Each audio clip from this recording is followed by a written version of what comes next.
to The Late Show. So glad you're here. I'm your host, Stephen Colbert. It's lovely to be back. We haven't seen you guys for a week. Hope you guys ever have a good Thanksgiving? Yeah,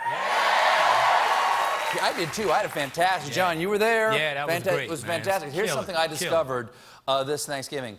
I discovered if you bury your face in the pecan pie, it absorbs your screams. And best part is, it's true, after you put your face in it, you get to have the whole pie. Yeah. You just keep shoveling it in there, and if you keep the pie in your mouth, you don't have time to yell at Rick. Yeah, I remember that. So, anyway, what's happening, guys? Oh, seriously, what the hell is going on? I haven't been watching the news much the last week, and I just kind of dipped my wick in last night, and I still don't know what to make of our president-elect. It's hard to know what he's doing. And here's one of the reasons. Last time Donald Trump held a news conference was July 27th. Remember those days? The conventions were in full swing. Rihanna was dancing with Drake and Into Our Hearts. Mike and Dave had not yet found wedding dates. But here's the thing. Donald Trump, even though he's now the president-elect, is still not letting reporters follow him. Trump is ditching the White House press corps like they're paparazzi. Journalists have to trick their way into reporting on the man who's going to have the nuclear launch codes. Right now at a New York restaurant not far from here. In fact, President-elect Trump is having dinner with Mitt Romney. How'd you get in the restaurant? We had gotten a tip, Anderson, before this dinner that it was possible that they could be here. So, like any enterprising reporter, we decided to go ahead and make a reservation. Yes. It's all about reservations. And I have a lot of them. Trump and Romney last night were dining at a 4-star French restaurant called Jean-Georges. Sounds fancy, but, you know, Jean-Georges could be French for Waffle House. I don't know. I don't speak French. And they were joined at dinner by Reince Priebus, who is Trump's chief of staff, and not, as you may think, an item on the menu. Would you care to start with some Priebus? Tonight it has been lightly ranked. The billionaire of the people ordered young garlic soup with thyme and sautéed frog's legs. I thought he said he was going to drain the swamp, not eat its contents. Now, here's the thing. Easy being green, baby. Sounds good, though. Sounds good. That's right. Here's the thing. Mitt Romney at dinner with Trump. No. I know Mitt is up for Secretary of State, but I also know what Mitt said during the campaign. Donald Trump is a phony, a fraud. His promises are as worthless as a degree from Trump University. He's playing the members of the American public for suckers. He gets a free ride to the White House, and all we get is a lousy hat. Yes, all we get is a lousy hat and the young garlic soup and the frog's legs. Oh, I bet those frog's legs taste a little bit like Trump's. Now, did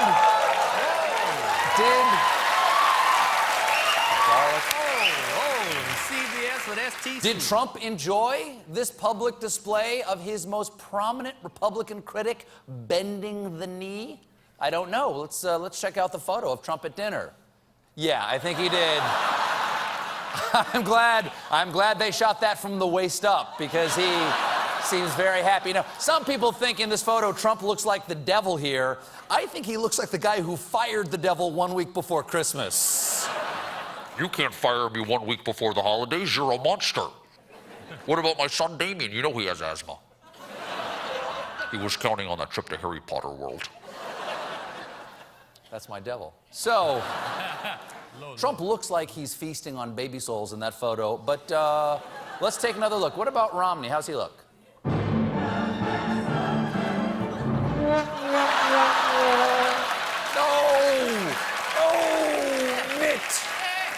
No, Mitt. Oh, I know he ordered the frog, but it looks like he's eating crow. You know what?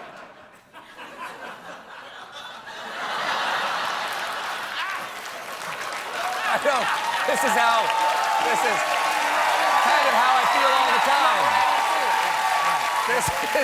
That face, I find myself making that face a lot since the election. What's happening? What's happening? I don't know what's happening.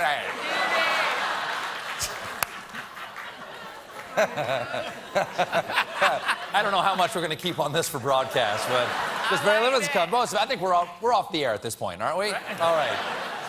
You know what I don't necessarily understand?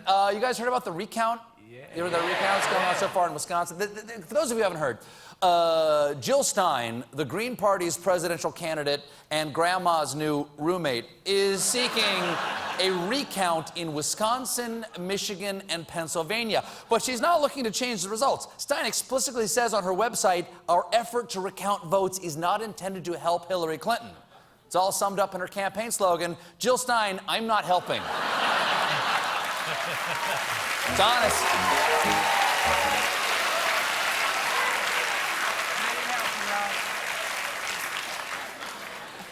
You know what else isn't helping?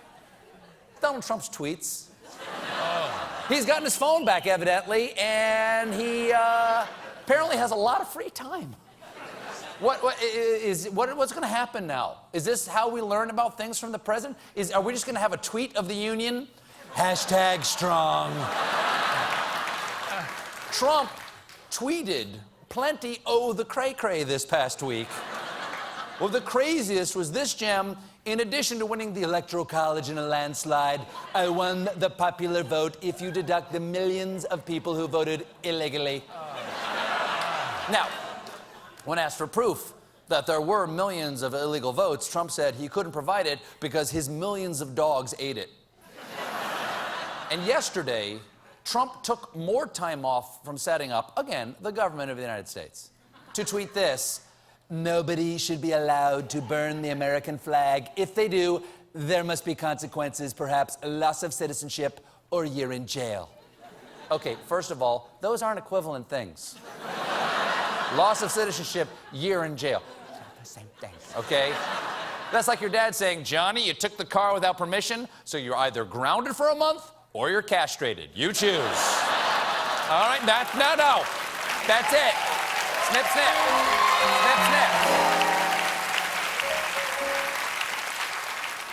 And it looked like Trump brought up the flag burning out of nowhere until someone noticed that Fox and Friends did a segment on flag burning just before Trump's tweet. So there's a reasonable chance the president-elect is just firing off tweets about the last thing he saw on TV. Which explained Trump's other tweet, British geckos are stealing insurance commercial jobs from American amphibians, hashtag drain the swamp. Oh, you know what? I remember that. I saw that one too. The thing is, no matter how you feel about flag burning, and for the record, I'm not a fan. I agree that the American flag should not be disrespected. It is a sacred symbol that should be honored, whether it be on paper plates, or napkins, or banana hammocks. We've got a great show for you tonight. When we return, we'll have some midnight confessions, so stick around.